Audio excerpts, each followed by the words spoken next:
जननीं शारदां देवीं रामकृष्णं जगद्गुरुं पादपद्मे तयो श्रीत्वा प्रणमामि मुहुर्मुहुः।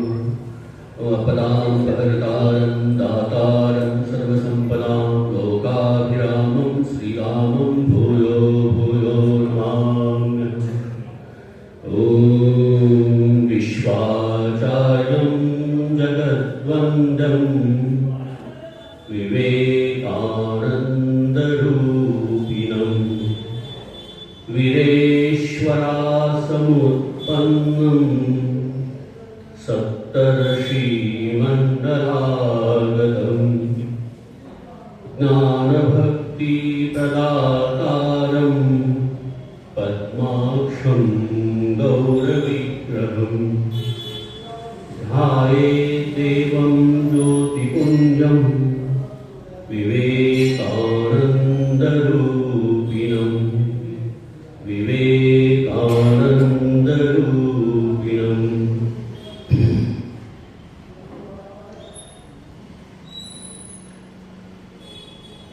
इथं उपस्थित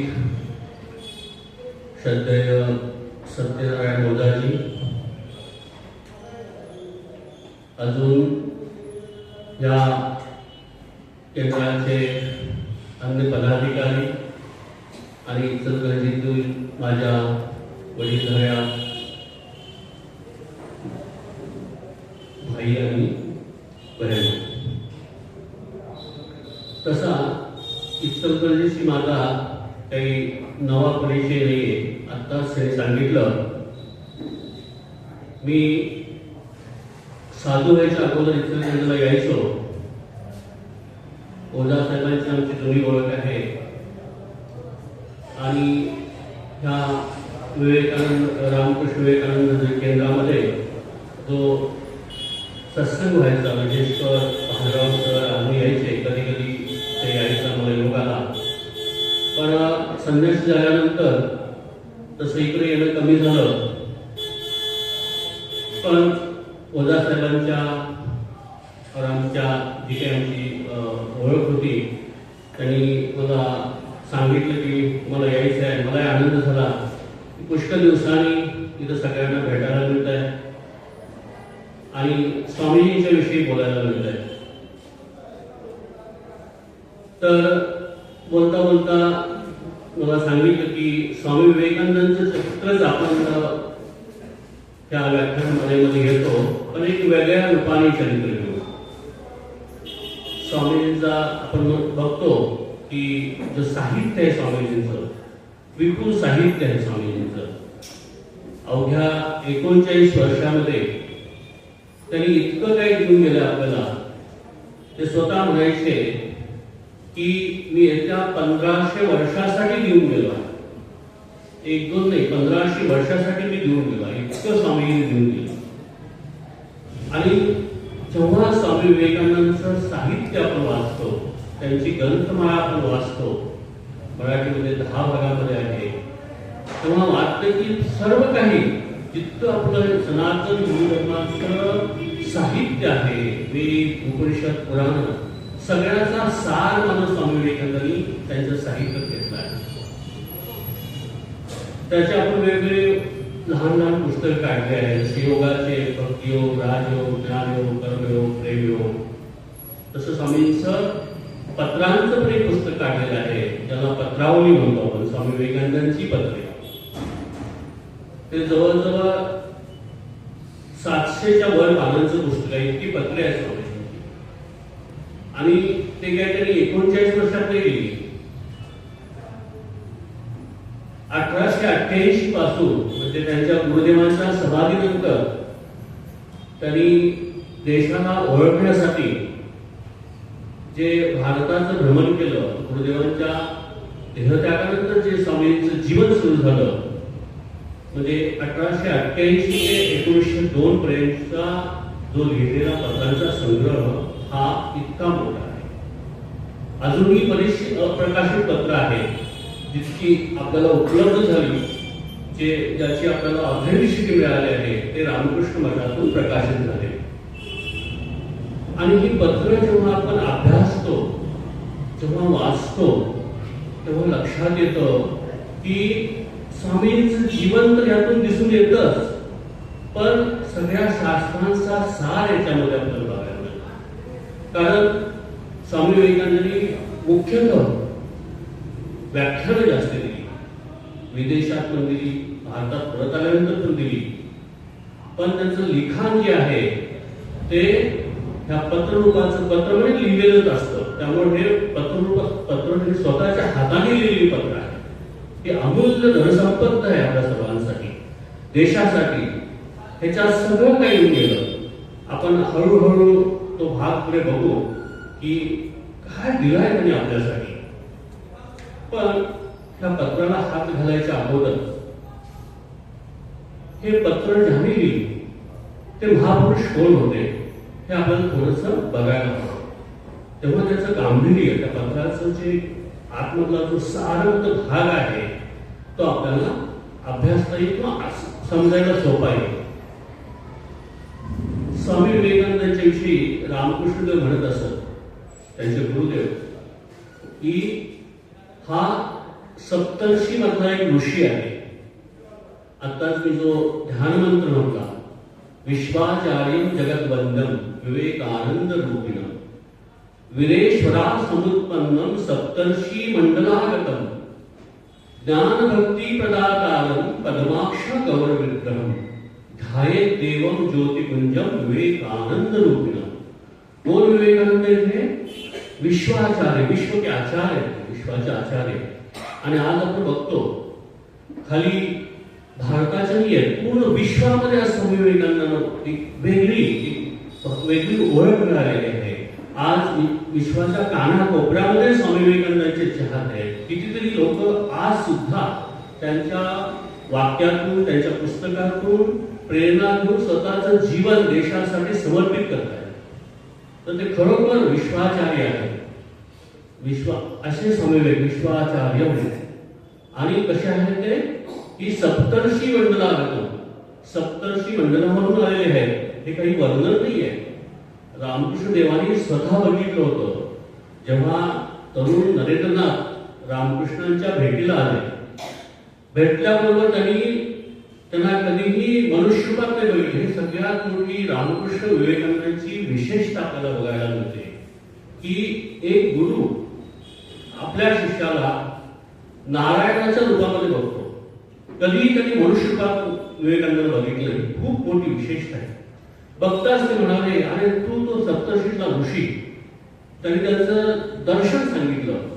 ते म्हणाले, एक दिवस रामकृष्ण देवांचं आपण जीवन बघतो, ते त्यांच्या जीवनाचा मॅक्झिमम बहुतांश काळ समाधीमध्येच जायचा. त्यांना खेचून आणावं लागायचं मनाला. त्यांच्या शरीरावरती मरणासाठी म्हणा, मला पाणी प्यायचं आहे, मला अमुक करायचं आहे, काहीतरी वासना करून ते मनाला खेचून आणायचे.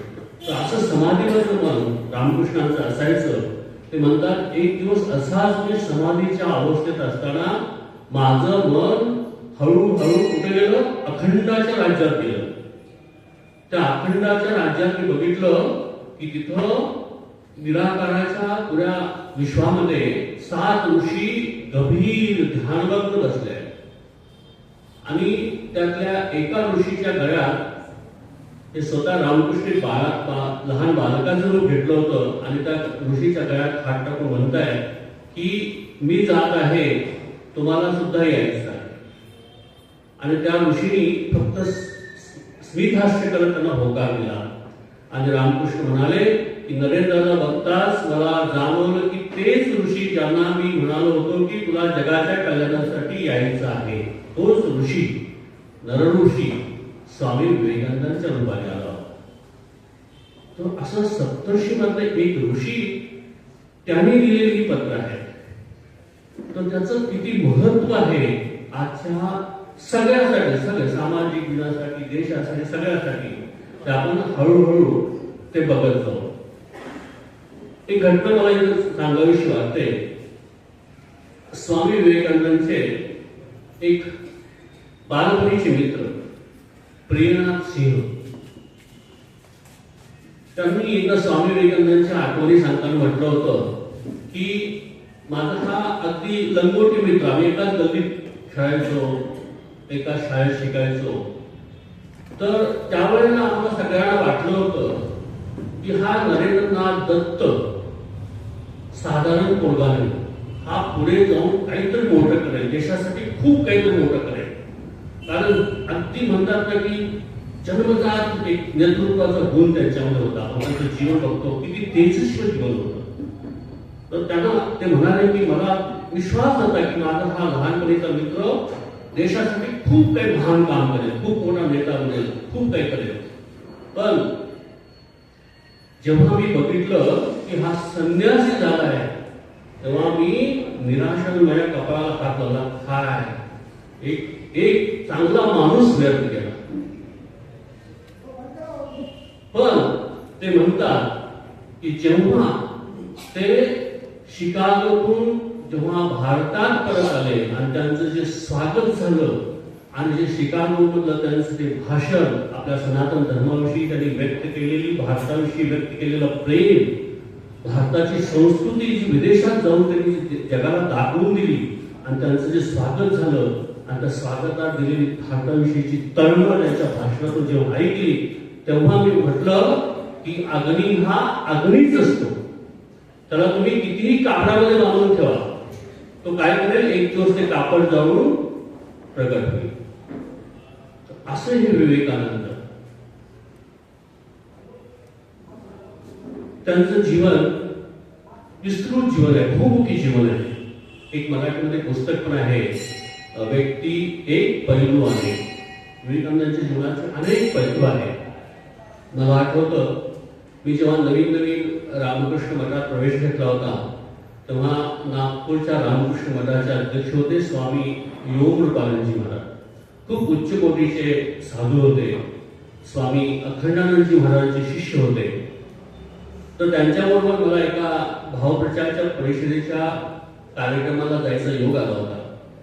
आणि महाराज जसे वयाने वृद्ध होते, तर विवेकानंदांच्या विषयी जेव्हा त्यांना बोलायला सांगितलं, तेव्हा त्यांनी सांगितलं विवेकानंदांचं जीवन बहुमुखी आहे. मोठे कवी, साहित्यकार, इतिहासकार, शास्त्रकार, कुठल्याही दृष्टीने घ्या, विवेकानंद सगळ्यामध्ये श्रेष्ठ होते. पण स्वामी विवेकानंद एक आध्यात्मिक ऋषी होते. त्या आध्यात्मिक ऋषीचे विविध पैलू आहेत. तर आपण स्वामी विवेकानंदांचं चरित्र अभ्यासताना किंवा त्यांचं कोणतंही साहित्य वाचताना आपण हे लक्षात ठेवलं पाहिजे, ते एक आध्यात्मिक महापुरुष होते, ऋषी होते. आणि त्या ऋषीची दिलेली ही वाणी आहे. आपण सुद्धा हा पत्र स्वामींचा पत्रव्यवहार जो आता अभ्यासणार आहोत, त्यामध्ये हा दृष्टिकोन ठेवायचा. एक ब्रह्मज्ञानी ऋषींनी दिलेली त्यांची ही वाणी आहे, त्यांच्या मुखाद्वारे निघालेले हे मंत्र आहे. तर आपण एक साधारणतः बघतो, जितके पण संप्रदाय किंवा जे मोठे मोठे पंत निघाले आहेत, त्यांचे जे आचार्य असतात, त्या आचार्यांना एक सामान्य तौरपणे एक काय करावं लागतं, एक प्रस्थानत्रयी, आपली हिंदू धर्माची जे 3 मुख्य ग्रंथ आहेत त्याला प्रस्थानत्रयी म्हणतो. श्रीमद भगवद्गीता, उपनिषद आणि ब्रह्मसूत्र, या तिघांवरती त्याचं पांडित्य असावं, कमांड असावं, त्यांनी याच्यावर भाष्य दिलं पाहिजे. तर स्वामी विवेकानंदांचं साहित्य आपण बघतो तेव्हा आपल्याला लक्षात येतं, हे अगदी ज्याला म्हणतो की वेदांचा निचोड एक मोठं महाभाष्य त्यांनी आपल्याकरता देऊन दिलेलं आहे. असे महान आचार्य होते. म्हणून आपल्या तुकाराम महाराज म्हणतात ना की वेदांचाही अर्थ आम्हासची ठावा, इतरांनी वहावा भार माझा. म्हणजे तुकाराम महाराज म्हणतात की वेद अनंत सांगून गेला, वेदाने अनंत सांगितलं आहे, पण त्याचा सार नेमकं काय आहे तो आम्ही जाणला आहे. तसं विवेकानंदांनी हे जे आपलं अथांग सनातन धर्माचं साहित्य आहे, 4 वेद, 18 पुराण, इतकं या सगळ्यांचा अभ्यास केला होता. त्यांनी जीवनात ते अनुभवलं होतं आणि त्याचा सार आपल्याला त्यांच्या साहित्याच्या द्वारा, त्यांच्या ज्या व्याख्यानाच्या आणि पत्राच्या द्वारे आपल्याला त्यांनी आपल्या समोर ठेवलेला आहे. जसं आपण बघतो भगवद्गीता भगवान श्रीकृष्णाने अर्जुनाला सांगितली, पण ती फक्त अर्जुनासाठी नव्हती. अर्जुनाचं निमित्त करून आपल्या सर्वांसाठी तो गीतेचा महान उद्देश भगवान श्रीकृष्णाने आपल्यासाठी दिला आहे. म्हटलं ना, गीत उपनिषद सर्वोपनिषदो गावो दोग्धा गोपालनंदन पार्थो वत्स सुधीर भोक्ता दुग्धम गीतामृत सुधी. सर्व उपनिषद जशी काही गाय आहे, सर्व उपनिषद म्हणजे एक गाय, गायीचं रूप आहे. सर्वोपनिषदो गावो दोग्धा गोपालनंदन, आणि त्या उपनिषदाचा दूध काढणारा, दूध धुवणारा कोण आहे? साक्षात गोपालनंदन श्रीकृष्ण आहे. आणि कोणासाठी ते गाय उपनिषद रूपी गायीचं दूध काढतायत भगवान? पार्थो वत्स सुधीर भोक्ता. पार्थ म्हणजे अर्जुन. अर्जुन त्या गायीचा बछडा आहे. त्या बछड्याच्या निमित्तानं ते गायी दूध देते आहे. पण पार्थो वत्स सुधीर भोक्ता गीतम दुग्धामृत सुधी. आपल्या सर्वांसाठी अर्जुनाला निमित्त करून भगवंतांनी ही गीतारूपी अमृत आपल्याला सर्व उपनिषदांचा सहार दिला आहे. तसं विवेकानंदांनी ही पत्र एक कोणाकोणा व्यक्तीला लिहिली आहेत. आपल्या गुरुबंधूंना लिहिले आहेत, त्यांच्या मित्रांना लिहिले आहेत, शिष्यांना लिहिले आहेत, अनेकांना लिहिले आहेत. पण त्या निमित्त करून आपल्या प्रत्येकाला त्यातून काही ना काही त्यांनी सुचवलं आहे, सांगितलं आहे, देशासाठी काही सांगितलं आहे, आपल्या सर्वांच्या उन्नतीसाठी त्यांनी काही ना काही सांगितलं आहे. तर हे पत्र जणू ब्रह्मविद्या आहे. आणि आपण बघतो स्वामी विवेकानंदांची पुष्कळशी वाक्य आपण बघतो. You are the creator of your own destiny, असे अनेक वाक्य आहेत. उठो जागो ध्येय प्राप्तीसाठी मंडळालो, उठा जागे व्हा आणि ध्येय प्राप्तीपर्यंत थांबू नका. तर ही सगळी त्यांची बोधवाक्य आपण सगळीकडे बघतो. मॅक्झिमम बघतो आपण ह्या पत्रांमधून घेतलेले आहेत. पत्रामध्ये त्यांनी वेगवेगळ्या प्रकारचे वेगवेगळे उपदेश केले आहेत. ते इतके महत्वाचे आहे की त्याचे आपण शब्दांनी वर्णन करू शकत नाही, अशी ती इतकी महत्वाची आहे. जसं मी सांगितलं की जवळजवळ आता उपलब्ध जे आहे 750 पत्रांच्या जवळपास आपल्याला स्वामी विवेकानंदांची पत्र मिळतात. पहा, खाली 14 वर्षामध्ये 1888 ते 1902 पर्यंत त्यांनी 750 इतकी पत्र लिहिली आहेत. आणि अजूनही काही पत्र प्रकाशित झालेली नाहीत, अनपब्लिश्ड आहेत. आणि दुसरं विशेषतः आहे की जे मिळाले आपल्याला त्याची जी संख्या आहे, अशी कितीतरी पत्र आहेत त्यांनी लिहिली आहेत आणि कोणी सांभाळून नाही ठेवली किंवा गायब झाली, नष्ट झाली, तर अशी असती. तर जी उपलब्ध आहे त्याची संख्या आता आपल्याकडे 750 आहे. आणि ते सगळ्या ह्याला टच करतात, प्रत्येक गोष्टीला टच करतात. धर्माला, रिलिजन असो, स्पिरिच्युअलिस्टी असो, आपलं कल्चर असो, सगळ्याला ते स्पर्श करणारी पत्र आहेत. आपण पुढे हळूहळू ते बघू. धर्म, तत्वज्ञान, संस्कृती आहे, शिक्षण आहे, कला आहे, प्रवास वर्णन आहे, सामाजिक सुधारणा आहे, राष्ट्रोन्नती आहे. या सगळ्याला कुठं ना कुठं ते लागू होणार अशी पत्र आहे. आणि स्वामी विवेकानंदांचं एक व्यक्तित्व आपल्याला या पत्रातून दिसून येतं. पण आपण नेहमी शेवटपर्यंत हेच लक्षात ठेवायचं, त्यांचं एकमेव व्यक्तिमत्वाचा बाकी सगळा फाटा आहे. एकमेव व्यक्तिमत्व म्हणजे त्यांचं आध्यात्मिक स्वरूप, ऋषितुल्य स्वरूप. त्या ऋषितुल्य स्वरूपातून उद्भवलेले हे सगळं ज्ञान आहे. म्हणून त्यांचे शिष्य होते स्वामी शुद्धानंदजी, जे रामकृष्ण मठाव रामकृष्ण मिशनचे 5वे अध्यक्ष झाले. महान विद्वान होते, खूप पंडित होते स्वामी विवेकानंदांचे शिष्य. त्यांच्याकडे कोणी असा एक युवक गेला आणि त्यांनी म्हटलं की स्वामी विवेकानंदांचा मी हा ग्रंथ वाचला आहे, तो ग्रंथ वाचला आहे, मी पुष्कळ वाचला आहे. तर ते एवढेच म्हणायचे की you people know only platform speaker Vivekananda. Real Vivekananda is very very different. म्हणजे तुम्हा लोकांना फक्त स्टेजवर उभे राहून भाषण देणारे sisters and brothers of Vivekananda ह्याच्याविषयीच माहित आहे. पण खरे विवेकानंद होते ते वेगळेच विवेकानंद होते. कोण होते तर आपण हळूहळू ते पत्रामधून बघू. त्यांचं जे हृदय, जे आध्यात्मिक गाभा, मुख्य त्यांचं आध्यात्मिक व्यक्तित्व होतं, ते त्या व्यक्तित्वाचा हा सगळा फाटा आहे. तर ते विवेकानंद आपल्याला ह्या पत्राद्वारे व्यक्त झालेले आपल्याला बघायला मिळतात. स्वामी विवेकानंद स्वतः त्यांच्या पत्रामध्ये पुढे म्हणतात की आपल्याला राष्ट्रोन्नती, समाज उन्नती, बाकी सगळं काही करायचं आपल्याला, पण आत्मोन्नती ही पहिल्यांदा आपल्याला स्वतःची उन्नती म्हणून त्यांनी जे रामकृष्ण मठ आणि मिशन स्थापना केली त्याचं जे बोधवाक्य ठेवलं आहे त्यात असंच लिहिलं आहे, आत्मनो मोक्षार्थम जगत हिताय च. म्हणजे आत्म्याचा मोक्ष, आपल्या मनुष्य जन्माचं ध्येय काय आहे? मुक्ती, मोक्ष प्राप्त करणं. तर आत्मनो मोक्षार्थम, पहिलं आपल्या आत्म्या स्वतःच्या मुक्तीसाठी प्रयत्न करायचा आणि जगत हिताय च. आणि आपलं साधन काय आहे? पूजा पाठ शास्त्राध्ययन ग्रंथ, त्याच्याबरोबर हे जगाचं हित सुद्धा करायचं आपल्याला. तर हे एक तीन आयडियल आपल्या समोर त्यांनी स्वामी विवेकानंद दिलं आहे की पहिलं आत्मनो मोक्षार्थम जगत हिताय च. म्हणून पुन्हा पुन्हा त्यांच्या पत्रांमध्ये व्याख्यानांमध्ये आपल्याला एक शब्द पुन्हा पुन्हा मिळतो की बी अँड मेक, घडा आणि घडवा.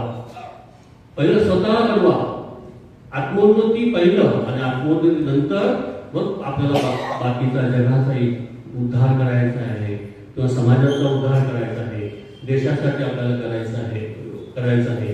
हे त्यांच्या पत्रातून आपल्याला पुन्हा पुन्हा पाहायला मिळेल. ते पण आपण पुढे बघू. स्वामी विवेकानंद एक असे अधिकारी महापुरुष होते की त्यांची वाणी आज बघतो, जो कोणी वाचतो त्याचे चैतन्य जागत होतं. मी जेव्हा पहिल्यांदा स्वामी विवेकानंदांची पत्र वाचत होतो त्यावेळेला असं वाटायचं की ह्याच्यात काही सुटलेलं नाही आहे. कारण पुष्कळ वाचनाचा शौक होता, पुष्कळ असे ग्रंथ ज्ञानेश्वरीचं पारायण तर कितीतरी वेळा, असंख्य वेळा केलेलं होतं. दासबोध वाचला होता, पुष्कळ असे ग्रंथ वाचले होते. पण स्वामी विवेकानंदांच्या ग्रंथाला जेव्हा मी हात घातला, विशेष करून स्वामी विवेकानंदांची पत्रे आणि दुसरे पुस्तक स्वामी विवेकानंदांच्या सहवासात शरदचंद्र चक्रवर्तींचं आहे, ती दोन पुस्तकं एक हृदयाला स्पर्श करून गेली. असं वाटलं की पूर्ण चैतन्य भरलेलं या पुस्तकांमध्ये, एक शक्तीचा संचार झाल्यासारखं वाटायचा. म्हणून आमचे एक स्वामीजी होते, ते गमतीने म्हणायचे की स्वामी विवेकानंदांच्या शब्दामध्ये अशी ताकद आहे की मेलेली व्यक्ती असेल ना ती पण जिवंत होऊन जाईल. त्यांना एका श्रोत्याने विचारलं, मग काय बाकीचं झोपले असेल तर झोपले असेल जागे होईल आणि जागे असेल तर पाळायला लागेल नाही, इतकी ताकद त्यांच्यावर होती. आणि तेच आपण बघतो, रोमारोला म्हणतात की स्वामी विवेकानंदांच्या शब्दामध्ये जेव्हा वाचतो तेव्हा जणू काय विद्युत करंट लागतोय, इलेक्ट्रिक शॉक लागेल असं महसूस होतं. असे त्यांचे शब्द आहेत ते, कारण ते आलेले आहेत बुद्धीतून नाही, त्यांच्या अनुभवातून, त्यांच्या साधनेतून, त्यांच्या तपस्येतून व्यक्त झालेले शब्द आहेत. म्हणून आजही बघतो कोणीतरी त्यांच्या शब्दांना वाचतो आणि एक त्यांच्या हृदयाची कुठेतरी एक झंकर वाजून तो काहीतरी एक चांगल्या कामाला लागतो. अशी कितीतरी उदाहरणे आजही बघायला मिळतात. तर असं हे स्वामी विवेकानंद जीवन आपण बघतो. एक घटना आपल्याला एक सांगतो, मी पत्राला सुरुवात करतो. त्या स्वामी विवेकानंदांच्या पत्रातून आणि व्याख्यानातून आणि इतर ह्याच्यातून संग्रह करून एक आपल्या गोलपार्कला एक आपला मठ आहे, Ramakrishna mission institute of culture म्हणून आहे, तिथून एक पुस्तकाचं प्रकाशन झालं आहे, माय इंडिया इटर्नल इंडिया. मला वाटतं मराठीत त्याचं माझा भारत अमर भारत असं काही आहे त्याचा अनुवाद. सगळ्या भाषांमध्ये पुस्तक आहे. स्वामी विवेकानंदांच्या जन्माला जेव्हा 150 वर्षी पूर्ण झाली होती तेव्हा ते पुस्तक इथून प्रकाशित झालं होतं आणि त्याच्या पुष्कळ कॉपी विकल्या गेल्या. पुष्कळ पुस्तक ते प्रकाशित म्हणजे खूप प्रसिद्ध झालं. तर एकदा त्या आमच्या गोलपालच्या आश्रमात एक पत्र आलं आणि त्या पत्रात लिहिलं होतं की ह्या महापुरुषाचे अजून काही ग्रंथ असतील तर ते आम्हाला पाठवून द्या. अच्छा, त्या पत्र लिहिलं होतं कोणी? प्रोफेसर मोहम्मद गोलचा, एक मुस्लिम व्यक्ती, प्रोफेसर. आता कुठून आलं होतं?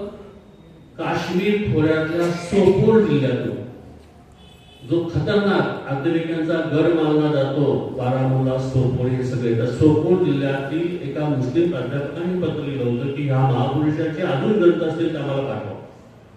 तर आपले जे स्वामीजी इन्चार्ज होते त्यांनी बघितलं की एक तर काश्मीर घाटी तिथले मुस्लिम एक प्राध्यापक, तुम्ही हे ग्रंथ वाचले, काय रहस्य? मग त्यांनी त्याच्याशी पत्रव्यवहार केला की तुम्हाला काय असं त्या स्वामी विवेकानंदांच्या ग्रंथामध्ये वाटलं. तर त्यांनी पत्राचं उत्तर दिलं. ते म्हणाले हे हा ग्रंथ, हे पुस्तक माझ्या हातात पडलं आणि माझी विचारधारणा एक वेगळ्या प्रकारे चालायला लागली आणि मी जितक्या मला प्रती मिळाल्या तेवढ्या मी माझ्या मित्रांना आणि युवकांना दिल्या आणि प्रत्येकाच्या जीवनामध्ये काहीतरी एक वेगळा तरंग उठला, त्यांची विचारसरणी बदलली आणि मला वाटलं की कुणाला जर सुधारायचं असेल, त्याची विचारसरणी मुळातून बदलायची असेल, त्याच्या देशप्रेमाचा झंकाने चालू करायचं असेल तर हेच विवेकानंदांचे विचार करू शकतात. म्हणून मला त्यांचे ग्रंथ तर इतकी ताकद स्वामी विवेकानंदांच्या शब्दांमध्ये आहे. त्यांनी जे लिहिलं होतं पत्रामध्ये ते आपल्याला थोडंसं वाचून दाखवतो की ते म्हणतात की after reading my India eternal India book I came across your publication, My India, the India Eternal. After reading that book, I got up from dogmatic slumber. Since then, I am recommending this book to whomsoever come to me, and my observation is that their life has changed. ज्याला जो माझ्या संपर्कात येतो त्याला मी हे पुस्तक दिलं आणि बघितलं त्यांचं जीवन बदलत आहे. हे त्याचे वाक्य आहेत प्रोफेसर मोहन गोलच्याचे. तर असे स्वामी विवेकानंदांचे विचार जे आजही आज समाजात जो वाचतो त्याला ते हृदयाला स्पर्श होतात. स्वामी विवेकानंद स्वतः म्हणायचे, I am a voice without form. मी एक अशरीरी वाणी आहे आणि मी गेल्यानंतर सुद्धा माझी वाणी काम करत नाही. जो माझे शब्द स्वीकारेल त्याच्यात एक शक्तीचा संचार होईल, माझी शक्ती त्याच्याबरोबर काम करेल. आणि आज आम्ही अनुभव करतोय की स्वामी विवेकानंदांचे विचार ज्याच्याबरोबर पोहोचतात त्याचं जीवन बदलत आहे. त्याला वाटतं की मला स्वार्थ बुद्धीचा त्याग करून माझ्या समाजासाठी, माझ्या देशासाठी, माझ्या आत्मनेसाठी मला काही ना काही करायचं आहे. तर त्या पत्रांचा अभ्यास करताना आपल्या जे मराठी स्वामी विवेकानंदांची पत्रे पुस्तक आहे त्यात पहिलं पत्र स्वामी विवेकानंदांनी जे लिहिलं होतं ते 4 जुलै 1879 ला 4 जुलै 1889 ला लिहिलं होतं प्रमदादास मित्र यांना. तर आपण बघतो ह्या पत्राचे आपण 3 भाग करू शकतो. एक तर रामकृष्णांच्या समाधीनंतर ते स्वामी विवेकानंदांनी भारताची भूमी सोडीपर्यंत 1893च्या मे महिन्यात त्यांनी भारताचा किनारा सोडला विदेशात जायसाठी. सर्वधर्म परिषदेचे प्रतिनिधित्व म्हणून ते गेले. तर त्यापूर्वीचा जो काळ तो एक काळ. दुसरा, भारताचा किनारा सोडल्यानंतर भारतात परत येईपर्यंतचा तो एक काळ, तो एक आपण एक भाग करू शकतो.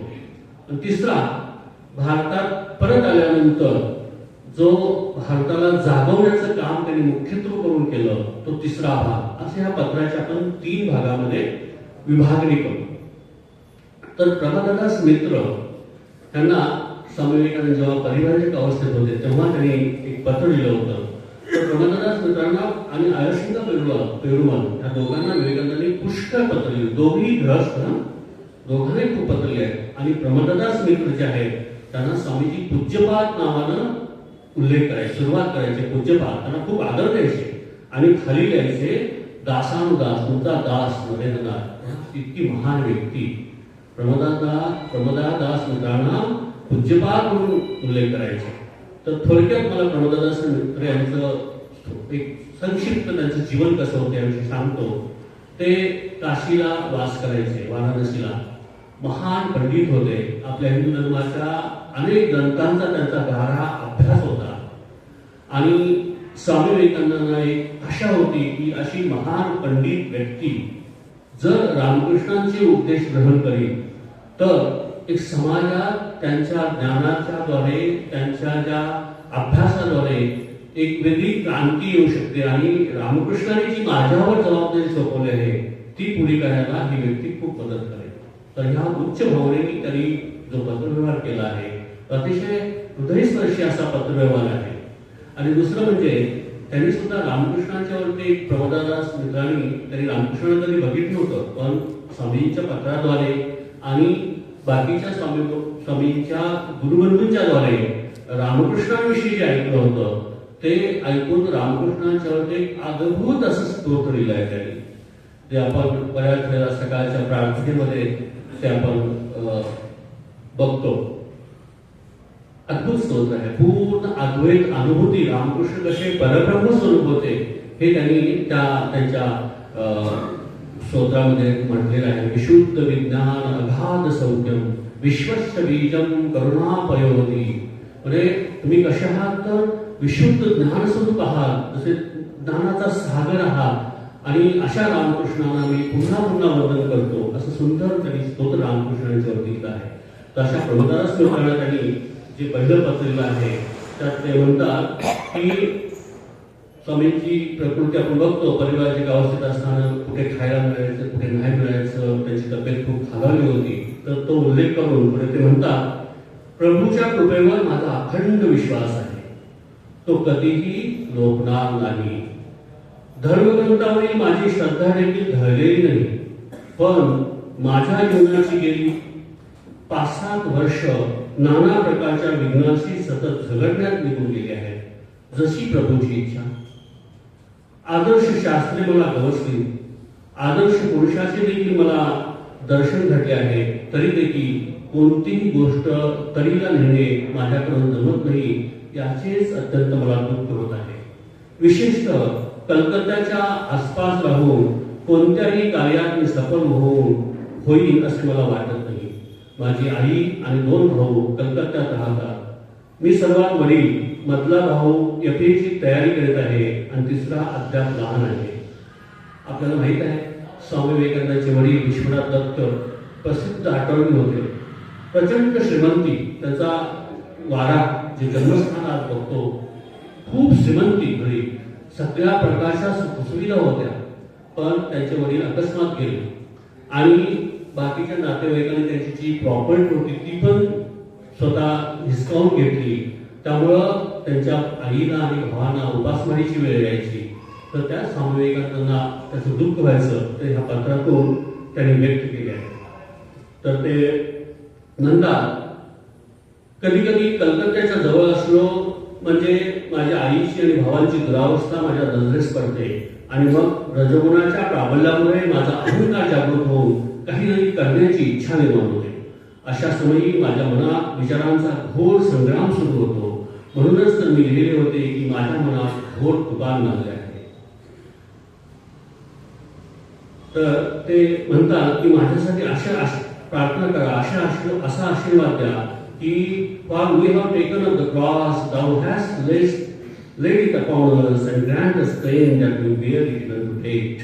म्हणजे मी जगाच्या कल्याणासाठी म्हणून हा दुःखाचा एक झेंडा उचलला आहे आणि तो खांद्यावर घेतलेला आहे. तर मी माझ्या परमपिता ईश्वराला हीच प्रार्थना करतो की माझ्या खांद्यावरती तुझा हा भार ठेवला आहे, तो आमरण भाव देण्यासाठी मला तू शक्ती दे. तर स्वामी विवेकानंदांची जी तळमळ की ह्या दिसून येते. पुढच्या पत्रामध्ये ते म्हणतात की त्यांचं आईवरती खूप प्रेम होतं. स्वामी विवेकानंदांची मातृभक्ती म्हणून एक मराठीमध्ये छानसं पुस्तक आहे, जरूर वाचा. ते आईसाठी म्हणजे जेव्हा जेव्हा ते आईची आठवण यायची सगळं विसरून जायचे. असा मातृभक्त बघायला मिळत नाही. खूप अतिशय प्रेम होतं आईवरती. तर ते म्हणतात, कदाचित जर मी कलकत्त्यावर राहिलो आणि त्या आईच्या प्रेमामुळं, मातृभक्तीमुळं मी जर विरघळून गेलो तर गुरुदेवांनी माझ्यासमोर जे प्रचंड कार्य ठेवलं आहे, मला जे काही सांगितलंय करायला, ते कदाचित मी करू शकणार नाही. म्हणून मला लवकरात लवकर तिथून निघायचं होतं. तर हे व्यथा त्यांची ह्या पत्रामध्ये पुढच्या अनेक पत्रामध्ये दिसून येते. आणि आपण त्यांच्या मातृभक्तीविषयी बघतो की विदेशातून परत आल्यानंतर सुद्धा त्यांच्या आईनी, जेव्हा विवेकानंदजी इतके प्रसिद्ध झाले होते की मोठ्या मोठ्या व्यक्ती, अगदी लोकमान्य टिळक आणि कितीतरी प्रकारच्या महान व्यक्ती स्वामींना भेटायला जायच्या आणि कितीतरी त्यांचं नाव झालं होतं. असे जगप्रसिद्ध विवेकानंद जेव्हा आईला भेटायला गेले तेव्हा आईने म्हटलं, नरेंद्र, जेव्हा तू लहान होतास ना तेव्हा तू आजारी होतास आणि त्यावेळेला मी काली मातेला नवस केला होता की हा जेव्हा बरा होईल तेव्हा आंघोळ करून ओल्या कपड्यांशी तुला दंडवत परिक्रमा करेल. जगप्रसिद्ध विवेकानंद, ज्यांच्या फक्त बघायसाठी लोक हे व्हायचे, अगदी तडफडायचे. जसं आईने म्हटलं की मी तुझ्यासाठी तोच नरेंद्र आहे, त्यांनी लगेच गंगेत आंघोळ केली आणि ओल्या कपड्याविषयी आईने जो नवस केला होता तो फेडण्यासाठी काली मातेच्या मंदिराला दंडवत परिक्रमा केली. असे मातृभक्त विवेकानंद होते. तर त्यांची जे मातृभक्ती आणि गुरुदेवांनी दिलेलं महान कार्य हे आपल्याला त्यांच्या अनेक पत्राद्वारे पाहायला मिळतं. आपण थोडं पुढे जसं जसं येईल तसं आपण ते पुन्हा बघू. पुन्हा पुढच्या डिसेंबर 1889 मध्ये प्रमदादास मित्र यांनाच ते पत्रामध्ये काशीविषयी त्यांची जी श्रद्धा होती, अन्नपूर्णा माई आणि काशी विश्वनाथ विषयी जी श्रद्धा होती ती त्या पत्रामध्ये व्यक्त करतात. आणि ते म्हणतात की मला केव्हा त्या विश्वनाथाच्या दर्शनाला यायला मिळेल, अन्नपूर्णेची कृपा माझ्यावरती केव्हा होईल, त्यासाठी मी माझ्याकरता प्रार्थना करा की लवकरात लवकर मी काशीला येऊन विश्वनाथाचं दर्शन आणि अन्नपूर्णेची कृपा प्राप्त करू शकेल.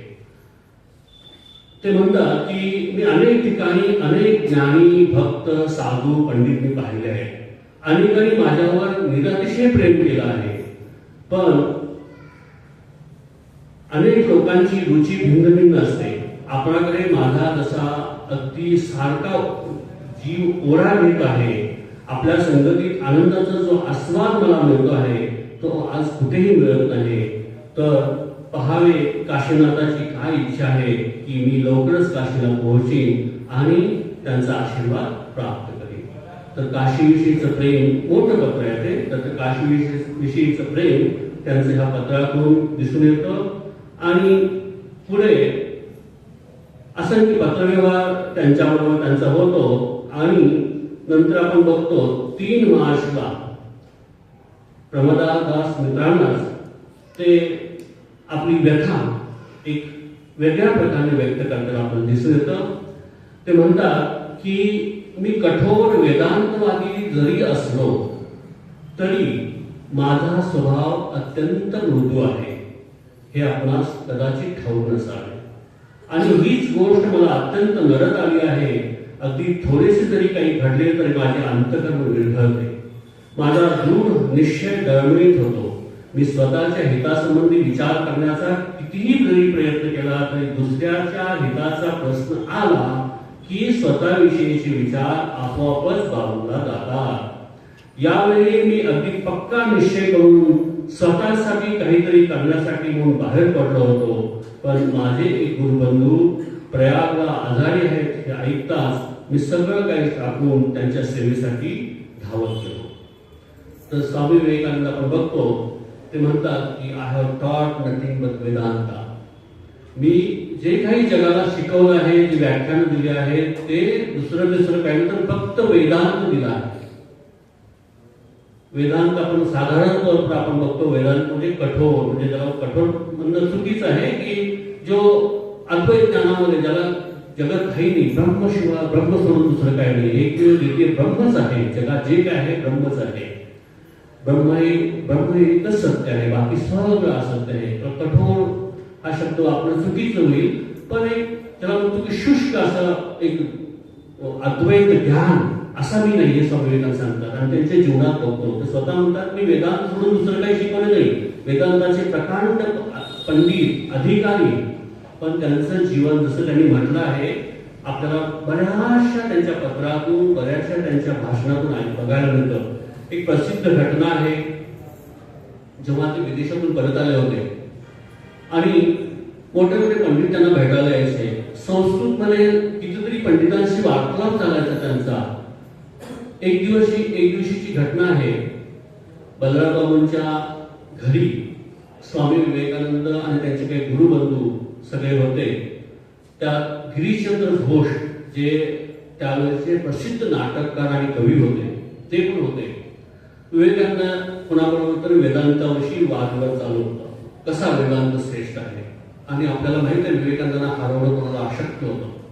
तर तो वाद इतका गेला की स्वामी विवेकानंद वेदातली उपनिषदातली आपल्या पुराणातली अशी काही उद्धरण देत गेले की समोरच्या व्यक्तीला बोलणंच अशक्य झालं.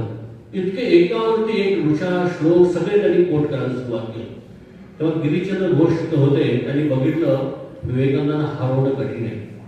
तर त्यांनी स्वामीजींना प्रश्न केला की त्यांना ते म्हणायचे, नरेंद्र म्हणायचे, नरेंद्र तुझा वेदांताचा इतका अभ्यास आहे, तुझ्या वेदामध्ये असं काही कुठं लिहिलंय का रे की वेदाच्या अध्ययनाने की पुन्हा विधवेचं दुःख दूर होईल, पुन्हा गरीबाला खायला मिळेल, कोणी अतिशय दुःखी आहे त्याचं दुःख दूर होईल, असं तुझ्या वेदामध्ये कुठं लिहिलं आहे का? जसं स्वामी विवेकानंदांनी हे ऐकलं त्यांनी ते वेदांताचा ग्रंथ बंद केला. वेदांताची चर्चा तिथंच थांबली. ते आपल्या खोलीत गेले आणि एक लहान मुलगा भस्मसूर रडावा तसे कितीतरी वेळ रडत होते. असं त्यांचं हृदय होतं. तेव्हा गिरीचंद्र घोष म्हणाले की हा नरेंद्र आहे, हे विवेकानंद आहेत खरे विवेकानंद, ज्यांचं हृदय दुसऱ्यासाठी तडफडत होतं. दुःख दारिद्र्य त्यांना दिसलं ते राहू शकत नव्हते. इतकं कोमल हृदय. आपण बघतो एक घटना त्याच्या जीवनातील दुसरी की एक दिवस रात्री झोपले होते आणि अचानक ते खडबडून जागे झाले. तर त्यांचे गुरुबंधू होते की स्वामीजी काय झोप येत नाही, काय झालं? नाही काहीतरी मला अस्वस्थता जाणवते, मला खूप वेदना होत आहे. काय झालं काय तुम्हाला? कुठेतरी जगाच्या पाठीवर काही ना काही घडलंय, दुःखद घटना घडली. तर दुसऱ्या दिवशी पेपरमध्ये आलं की फिजीला कुठे खूप मोठा भूकंप झाला होता आणि त्या नैसर्गिक आपत्तीमध्ये कितीतरी लोक मेले होते. पहा कुठली घटना. स्वामी विवेकानंद ते जाणवलं, त्याच्या हृदयाला ते स्पर्श केलं. असे हे कोमल हृदयाचे विवेकानंद, ज्यांचं हृदय गरिबासाठी प्रेरणेतून निघायचं, ते त्यांच्या पत्रातून व्यक्त होत आहे. म्हणून ते प्रमदादास मित्राला लिहितात, मी जरी कठोर वेदांतवादी असलो तरी माझा स्वभाव अत्यंत मृदू आहे. आणि ते फक्त लिहित नाही, आपल्याला ते बऱ्याच ठिकाणी ते बघायला मिळतं. आणि पुढे आपण बघतो की हे पत्र त्यांनी गाजीपूरहून लिहिलं होतं. गाजीपूर आपल्याला माहित आहे की उत्तर प्रदेशात येतं. तिथे एक पवहारी बाबा म्हणून महान संत होऊन गेले. त्यांचं चरित्र पण स्वामी विवेकानंद लिहिलेलं आहे लहानसं. तर त्यांच्या भेटीसाठी त्यांचं नाव ऐकून विवेकानंदजी तिथं गेले होते आणि त्यांनी त्यांच्या भेटीसाठी रोज त्यांच्याकडे जायचे. पण पवहारी बाबा, त्याचं नाव होतं पवहारी, म्हणजे पवन आपण ज्याला म्हणतो वारा, फक्त हवा करून राहायचं नव्हतं. ते कधी आहार याच्यात कोणी बघितलं नाही, म्हणून त्यांचं नाव होतं पवहारी बाबा. तर किती तर दिवस त्यांची वाट बघत होते. ते लिहितात, पवहारीजींच्या भेटीसाठी कित्येक दिवस जाऊ शकलो नाही, पण त्यांची माझ्यावर फार दया आहे.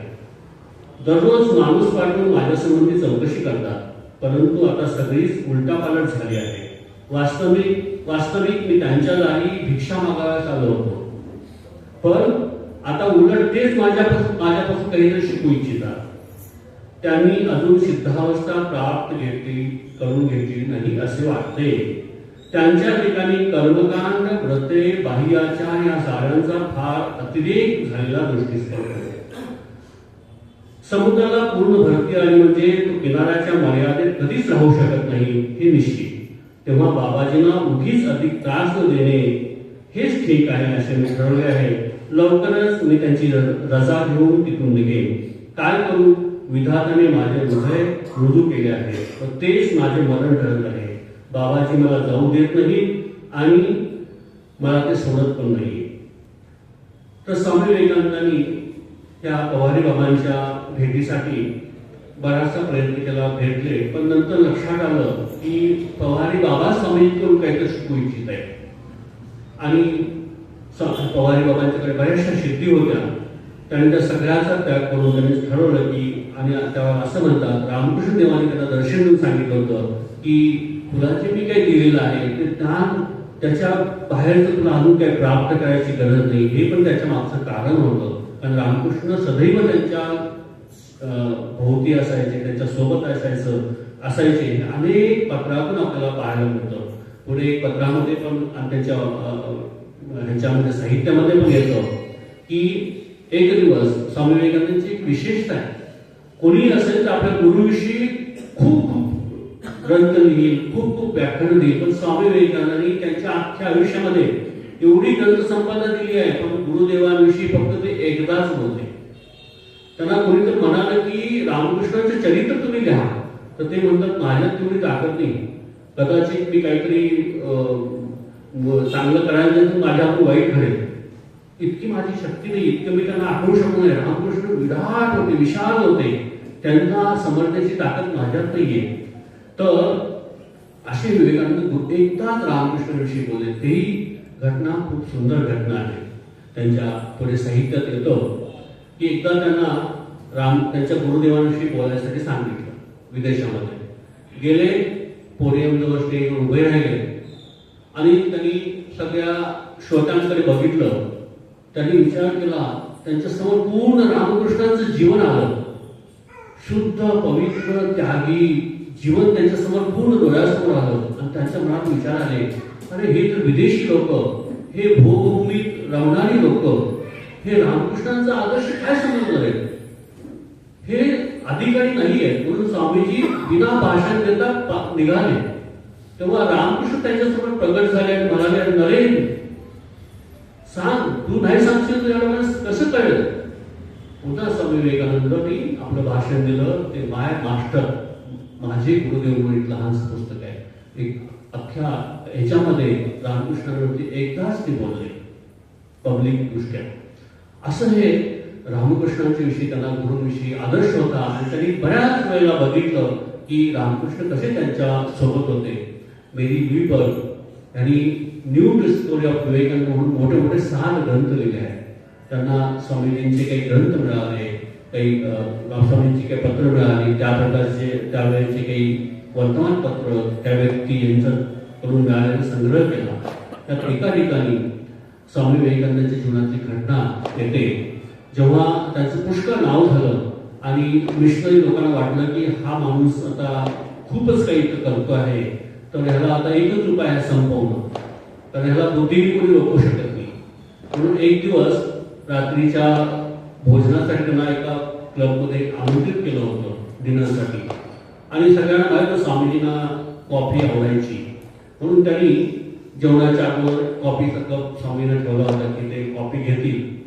आणि स्वामींनी नेहमीप्रमाणे त्यांना आवडते म्हणजे कॉफीचा कप उचलला आणि जसं तोंडाला लावला तर त्या कॉफीचा जो आपण बघतो वाफ येते ना, त्या वाफेतूनच जरूर रामकृष्ण त्याच्यासमोर प्रगट झाले. सांगितलं, नरे खावीश ना, नरे खाऊ नकोस, त्याच्यात विष टाकलं आहे.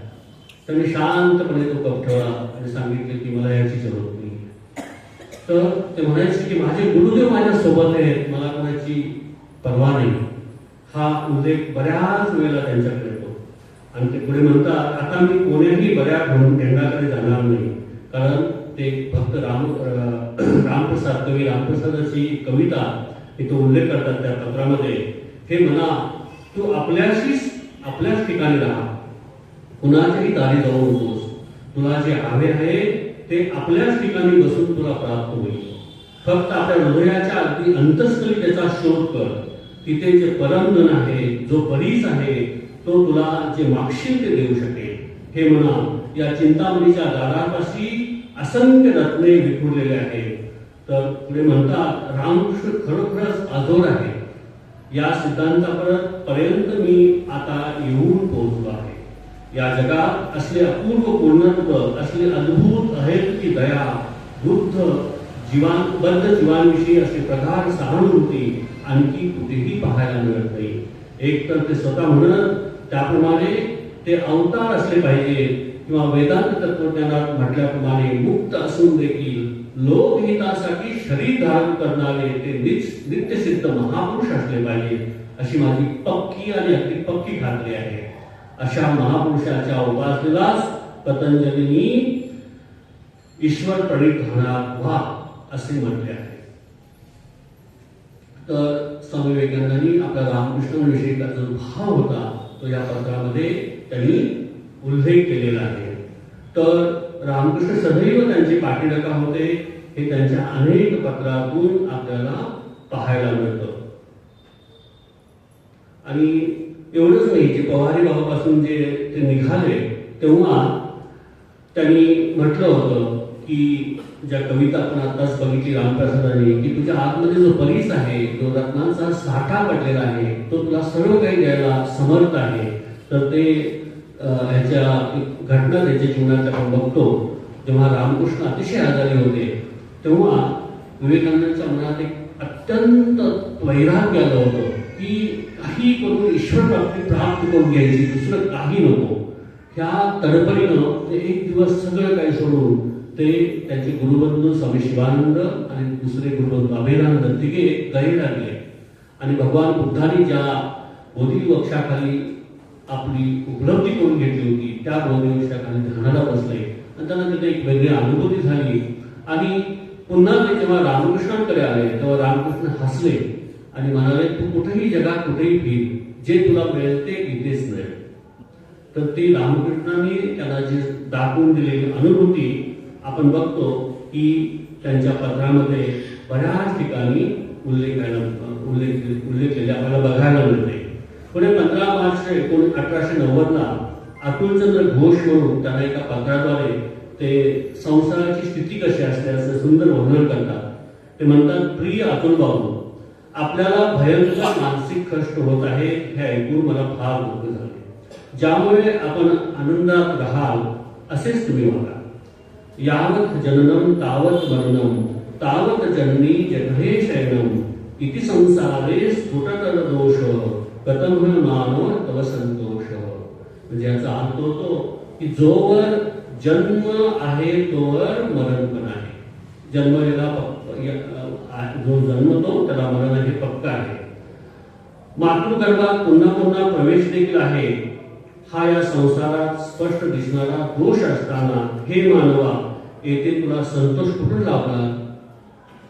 हे शंकराचार्यांनी पण असंच म्हटलं आहे की पुनरपि मननम पुनरपि जननम पुनरपि मरणम पुनरपि जननी जठरे शयनम इह संसारे खलु दुस्तारे कृपया पाहे पाहे मुरारे.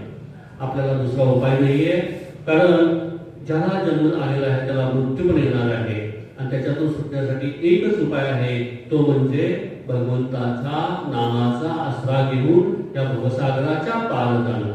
पुढे स्वामीजी अनेक ठिकाणी शंकराचार्यांचा पण ह्या अनेक स्तोत्रांचा आणि भाष्याचा उल्लेख त्यांच्या साहित्यात बघायला मिळतो की कसं वैराग्य जगापासून आपल्याला आलं पाहिजे. आपण जो मानव देह धारण केला आहे ते पूर्णत्वास नेण्यासाठी आपण मनात ठेवलं पाहिजे की मी त्या ईश्वराचा अंश आहे आणि त्या अंशाशी मला एकीभूत व्हायचं आहे. पुढे म्हणतात ते की शंकराचार्यांचा स्तोत्र जे आहे त्याच्यात येतो की जीवन कसं आहे की जीवन एकदम चंचल आहे, जाणार आहे. आयु नश्यती पश्यतां प्रतिदिनम याति क्षयम यौवनम प्रत्यायांति गता पुनर्न दिवसा कालो जगत भक्षती लक्ष्मी स्तोय तरंग भंग चपला विद्युच्चलम जीवनम तस्मात् त्वां शरणागत शरणम. म्हणजे शंकराचार्यांनी जे म्हटलं आहे ते स्वामी विवेकानंदांच्या त्या बऱ्याच ठिकाणी त्याचा उल्लेख मिळतो की आयु नश्यती पश्यतां. कसं आहे तर आपलं आयुष्य आहे ना बघता बघता कमी होत आहे. आज मी समजा 10 वर्षाचा होतो, नंतर 12 वर्षाचा होतो, आयुष्य जात आहे. आयु नश्यती पश्यतां, बघता बघता आयुष्य जात आहे. आयु नश्यती पश्यतां प्रतिदिन दिवसा जात आहे आणि काल ह्या जगाला जणू खात आहे. कालो जगत भक्षती लक्ष्मी स्तोय तरंग भंग चपला. लक्ष्मी कशी आहे तर तरंग भंग चपला आहे, ती एका ठिकाणी राहत नाहीये, तिचा स्वभावच आहे चंचल. आज याच्याकडे उद्या त्याच्याकडे धावत असते. लक्ष्मी स्तोय तरंग भंग चपला विद्युच्चलम जीवनम. जीवन कसं आहे, विद्युत जशी आकाशात आपण बघतो ना, वीज चमकली दुसऱ्या क्षणी गेली, असं विद्युच्चलम जीवन आपलं आहे. आणि आता होता आपल्याला विद्युच्चलम जीवन. उपाय करण्यासाठी एकच उपाय आहे, त्या भगवंताची शरण घेऊन त्याचं नाव घेऊन हा भवसागर पारून तरून जायचं आहे. तर हे त्या पत्रातून स्वामीजींच्या आपल्याला हे बघायला मिळतं. पुढे ते 26 मे 1890 पुन्हा प्रमोदादास मित्रांना ते सुंदर पत्र, खूप मोठं पत्र लिहितात. आपल्याला वेळेच्या अभावी सगळं बघता येणार नाही, पण खूप अतिशय सुंदर पत्र आहे. त्यात ते आपलं जी सध्याची माझी परिस्थिती आहे त्या परिस्थितीमधून मी कसा जात आहे त्याचंही वर्णन ते करतात.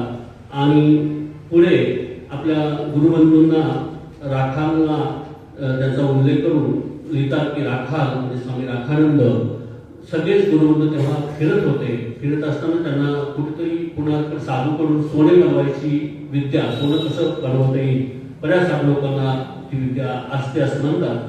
तर त्यांना ते कळालं होतं.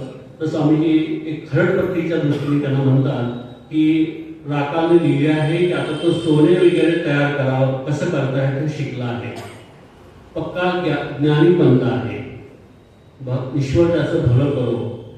मी इथंच त्याला शांती शांती म्हणतो. म्हणजे ह्या विद्येपासून त्याला कसं दूर जाता येईल, दूर जाणं ठीक राहील, हे स्वामीजी खरडपट्टीच्या दृष्टीने थोडंसं तिथं म्हणतात. आणि ते म्हणतात की गाजीपुरात वास्तव्य केल्यामुळे मला जो लाभ झाला तो काही काळ टिकेल अशी माझी खात्री आहे. आता मला हिमालयात जाण्याची उत्कंठा लागली आहे. पवारी बाबांकडे किंवा आणखी कुणाकडे आता मी जाणार नाही. असे लोक माणसाला त्याच्या उद्दिष्टापासून दूर नेतात. असो, आता मी सरळ हिमालयात जाईन.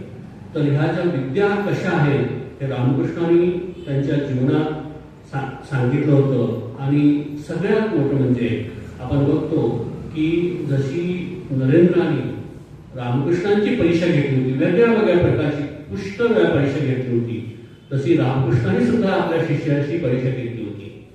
खूप कठीण परीक्षा विवेकानंदांची होती. ते आपण बघतो, त्यांच्या साहित्यामध्ये पण ते बघायला मिळतं की कठीण एवढ्याकरता म्हणता येईल की विवेकानंदांना एक जगाचे आचार्य पण त्यांना प्रतिष्ठित करायचं होतं रामकृष्णांना. कारण रामकृष्णांनी एक भविष्यवाणी केली होती, अतिशय उत्कृष्ट भविष्यवाणी. जे रामकृष्ण कॅन्सरच्या रोगाने इतके अशक्त होते की ते स्वतः हलू शकत नव्हते.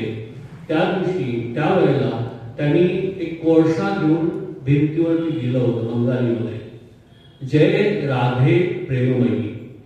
राधेला नमस्कार केला होता त्यांनी. राधा प्रेममयी तुला नमस्कार करतो. जय राधे प्रेममयी नरेन शिक्षा देवे. Naren will teach the world. Narendra जगाला शिकवेल. आणि कसं लाऊडली देश विदेशामध्ये भारतात आणि भारताच्या बाहेर जगाला शिकवेल ही रामकृष्णाने भविष्यवाणी केली होती. आणि आपण बघतो खाली भारतातच नाही तर भारताच्या बाहेर जाऊन सुद्धा आपल्या सनातन हिंदू धर्माचं जे त्यांनी विश्वभर जे त्यांनी पूर्ण प्रचार प्रसार केला ही रामकृष्णांची भविष्यवाणी होती. हे त्यांच्या रामकृष्णांच्या जीवनात त्यांनी दाखवून दिलं होतं की नरेन एक विशाल उद्देश घेऊन ह्या जगात आला आहे आणि तो ती पूर्ण करेल. म्हणून ते म्हणतात ह्या विद्या आपल्याला मिळाल्या तर आपण त्या विद्येपासून खऱ्या उद्दिष्टापासून दूर जाऊ.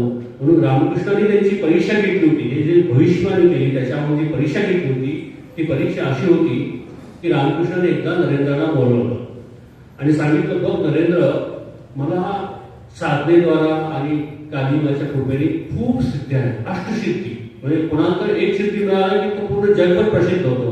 माझ्याकडे अष्टसिद्धी आहेत आणि माझी इच्छा आहे की तुला त्या द्याव्या. तर नरेंद्राने विचारलं, हे काय होईल? हा, तू जगाचं कल्याण करू शकतो, जगाचं कल्याण करशील. आणि आपण मगाशीच बघितलं स्वामी विवेकानंदांचा सगळ्यात बिग पॉइंट होता की कुणाचं दुःख दारिद्र्य बघितलं की ते स्वतःला सांभाळू शकत नव्हते.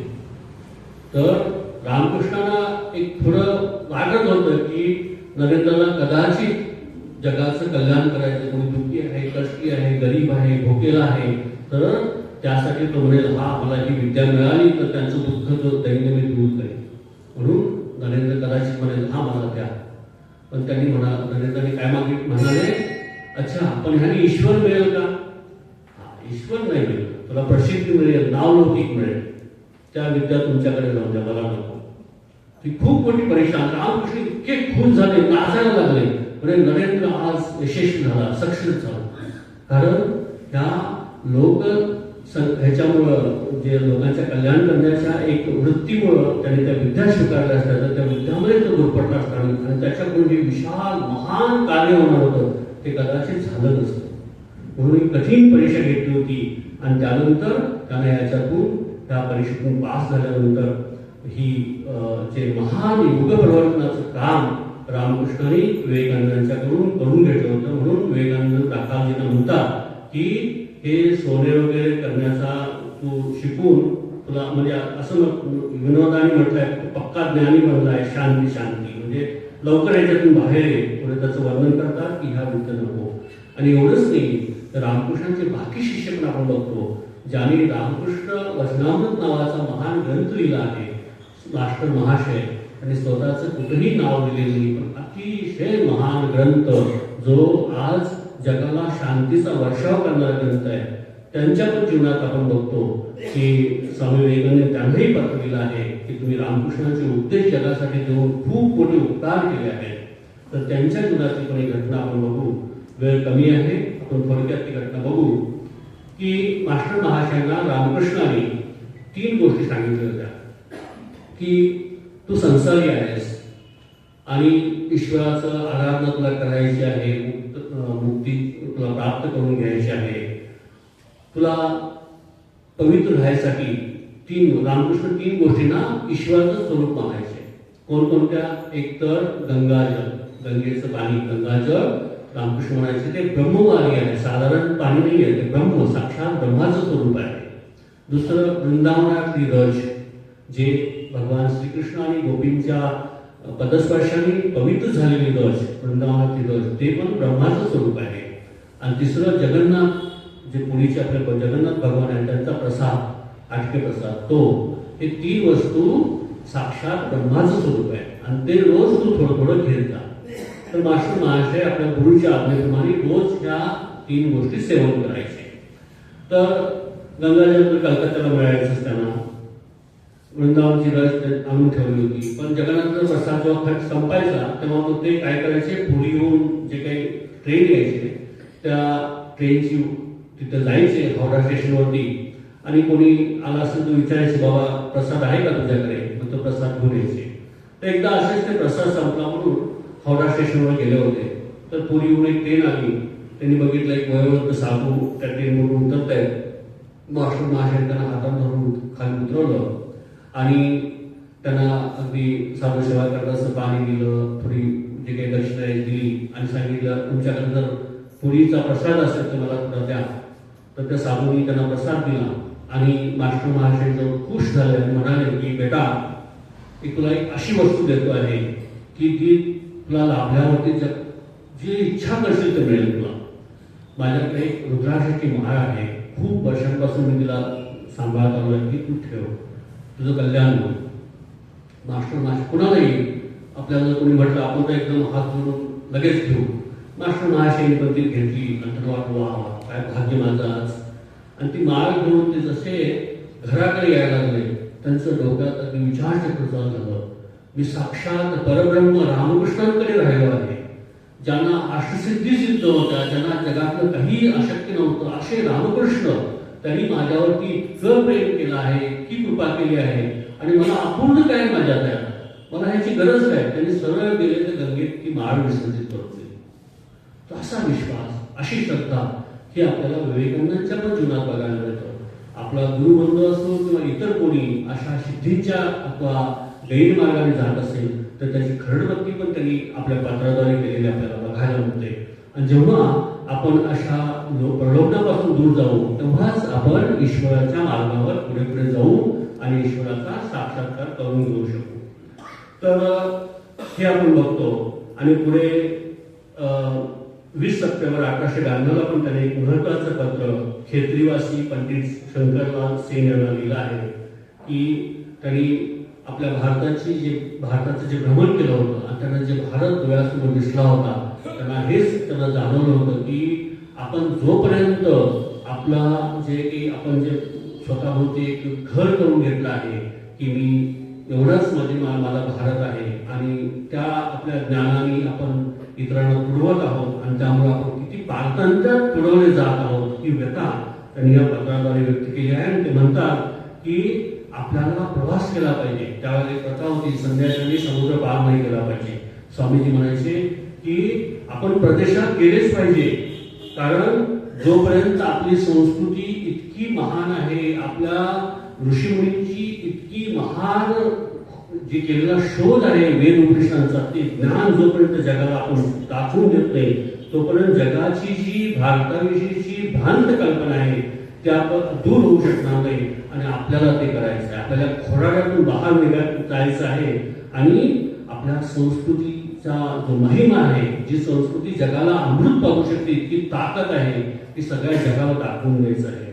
म्हणून ते म्हणतात की पुरोहितगिरी आणि भारतावर होत आलेला इतक्या अत्याचार हा आपल्याला जर ह्यातून बाहेर काढायचा असेल तर आपल्याला एकच आहे, आपल्या जे वेद उपनिषद आणि ऋषीमुनी दिलेलं ज्ञान जगासमोर आपल्याला पसरवलं पाहिजे, हे स्वामी विवेकानंद त्यांच्या पत्रातून स्पष्ट करतात. पुढे हरिदास बिहारकर देसाईंना पण त्यांनी बऱ्याचशा आपल्या भारतात भ्रमणाच्या वेळेला ज्या अनुभूती आल्या त्या त्यांनी व्यक्त केलेल्या आहेत. आणि त्यांचा एक शिष्य मद्रासमध्ये त्यांना पुष्कळशे शिष्य मिळाले होते. त्यात आलसिंग पेडवालनी जे सांगितलं त्यांनी विवेकानंदांना विदेशात जाण्यासाठी धनसंग्रह करून दिला होता आणि पुष्कळ मदत केली होती. त्यात D.R. बालाजीराव पण एक होते. तर त्यांचा एक मुलगा अकस्मात स्वर्गवासी झाला होता, त्यांना दुःख झालं होतं, म्हणून ते मुंबईहून ते 31 मे 1893 जहाजात बसले. त्याच्या काही दिवस 8 दिवस अगोदर त्यांना ही बातमी मिळाली आणि 23 मेला 1893 मुंबईहून त्यांनी बालाजीला पत्र लिहिलं आहे की प्रिय बालाजी, मातृगर्भातून या पृथ्वीवर आपण लग्न अवस्थेत येतो आणि इहलोक सोडतेवेळी सुद्धा तसेच आपण लग्नामध्ये जातो. प्रभूने दिले आणि प्रभूनेच परत दिले. प्रभूच्या नावाचा जय जयकार असो. मनुष्याच्या शिरावर जास्तीत जास्त जेवढी दुःखे कोसळू शकतात ती भोगत असताना यहुदी कुलात जन्मलेल्या त्या प्राचीन महात्म्याच्या मुखातून वरील शब्द बाहेर पडले आहेत आणि ते किती खरे आहेत हे बघ. त्यांच्या या दिव्य वाणीतच जीवनाचे गूढ रहस्य दडलेले आहे. जीवनसागराच्या पृष्ठभागावर उत्तुंग लाटांचा पिंगा चालला असेल, त्याच्या पृष्ठभागावर प्रचंड वादळाची गर्जना होत असेल, परंतु त्याच्या अत्यंत खोल प्रदेशात अनंत स्थिरता, अनंत शांती, अनंत आनंद हे विद्यमान असतात. शोकार्त व्यक्ती धन्य होत, कारण त्यांचे सांत्वन केले जाईल. कारण माता पित्याच्या करुण क्रंदनाची कमान बाळगणाऱ्या निर्दय कालाची क्रूर लीला पाहून हृदय ज्यावेळी शतदा विदीर्ण होते त्यावेळी दुःख आणि निराशा यांच्या असह्य भारामुळे चोहोकडे अंधारच अंधार पसरला दिसतो. याच घोर विपत्तीच्या वेळी आपले अंतर्चक्षु उघडत असतात, जेव्हा दुःख, संकट आणि निराशा यांच्या घनांधकाराने साऱ्या दिशा परिपूर्ण व्यापलेल्या दिसतात, तेव्हा जणू काही निबिड अंधकारातून दिव्य ज्योती उजळते, स्वप्ने भंगून जातात आणि तेव्हाच प्रकृतीचे अद्भुत गुण उघडून तिच्या मागील त्या रहस्यमय आनंद सत्याचे आपल्याला दिव्य चक्षुद्वारा दर्शन घडते. स्वामी विवेकानंद सांत्वना पण देतात आणि एक वेदांताचा जो गूढ अर्थ तुम्ही त्यांना स्पष्ट करू सांगतात की जो पण पृथ्वीवर येतो त्या प्रत्येकाला जावे लागते आणि जेव्हा मनुष्याला दुःख होतं त्या दुःखातूनच त्याचे ज्ञानचक्षु उघडतात आणि त्याला सत्याची जाणीव होते. हे त्या पत्राद्वारे आपल्या शिष्याला ते समजावून देतात. पुढे त्यांचे गृहस्थ शिष्य इंदुमती मित्र आणि त्यांचे मिस्टर होते, त्यांना पण ते इंदुमती त्यांना पत्र लिहिलं होतं. त्यावेळेला मुंबईहूनच 24 मेला ते आपल्या शिष्याला लिहितात, सस्नेही आशीर्वाद, तुमचे तसेच हरिपत मित्र यांचे पत्र मिळाले, आनंद झाला. मी तुम्हाला वर्षभर पत्र पाठवू शकलो नाही म्हणून वाईट वाटून देऊ नका. तुमच्या कल्याणासाठी मी नेहमीच भगवंताची प्रार्थना करीत असतो. पहा, रामकृष्ण म्हणत असत की नरेंद्र जर कोणी मला येऊन सांगितलं की तो काही खोटं बोलत आहे किंवा काही पाप करतो आहे आणि मी माझ्या डोळ्याने बघेन तरी माझ्या डोळ्यावर विश्वास बसणार नाही. मी म्हणेन तो माझ्या डोळ्यांचा दोष आहे, कारण नरेंद्र इतका पवित्र आहे की त्याच्या हातून कुठलंही वाईट कृत्य, पाप कृत्य घडणार नाही, असं रामकृष्णांचा परम विश्वास होता. आणि स्वामीजींच्या पूर्ण आयुष्यामध्ये कधीही त्यांच्या तोंडून कुठलीही जे म्हणतात की खोटं वाक्य निघालं नाही. तर ते म्हणतात मी तुमच्यासाठी नेहमी प्रार्थना करत असतो. तर आपल्या शिष्यांसाठी, आपल्या देशबांधवांचे कल्याण भाव म्हणून विवेकानंदांनी किती प्रार्थना केली आहे. तर ते उपदेश देताना म्हणतात की तुम्ही भगवान श्रीकृष्णांच्या चरणी सर्वदा संपूर्ण आत्मसमर्पण करा. सदैव ध्यानात राहू द्या की आपण प्रभूच्या हातातील केवळ बाहुली आहोत. सदा पवित्र रहा. शरीराने, मनाने, वाणीने अपवित्र न होण्याची काळजी घ्या आणि सदैव आपल्या शक्तीनुसार दुसऱ्याचे भले करण्याचा प्रयत्न करा. लक्षात असू द्या की काया वाचा म्हणे पतिसेवा करणे हे स्त्रियांचे मुख्य कर्तव्य आहे. नेमाने यथाशक्ती गीता वाचित जा. पत्राच्या शेवटी तुम्ही इंदुमती दासी अशी सही का केली? ब्राह्मणांनी व क्षत्रियांनी देव देवी असे लिहावे आणि वैश्यशूद्रांनी दासदासी असे लिहावे. तसे पाहिले तर सारे जाती वगैरे भेद आधुनिक विद्वानांनी निर्माण केले आहे. कोण कुणाचा दास आहे? सगळेच आपण श्रीहरीचे दास आहोत. म्हणून स्त्रीने आपल्या नावापुढे पतीचे आडनाव अवश्य लिहावे. प्राचीन वैदिक प्रथा अशीच होती. उदाहरणार्थ अमुक अमुक मित्र, त्यांचा आडनाव मित्र होतं इत्यादी. आई आणखी काही विशेष करू तुम्हाला? मी निरंतर तुमच्या कल्याणासाठी प्रार्थना करीत आहे हे जाणून बसा. अमेरिकेला पोहोचल्यानंतर तेथील आश्चर्यकारक गोष्टींच्या वर्णनाची पत्रे मी तुम्हाला मधून पाठवत राहीन. सध्या मी येथे मुंबईत आहे. 31 तारखेपर्यंत या ठिकाणी राहीन.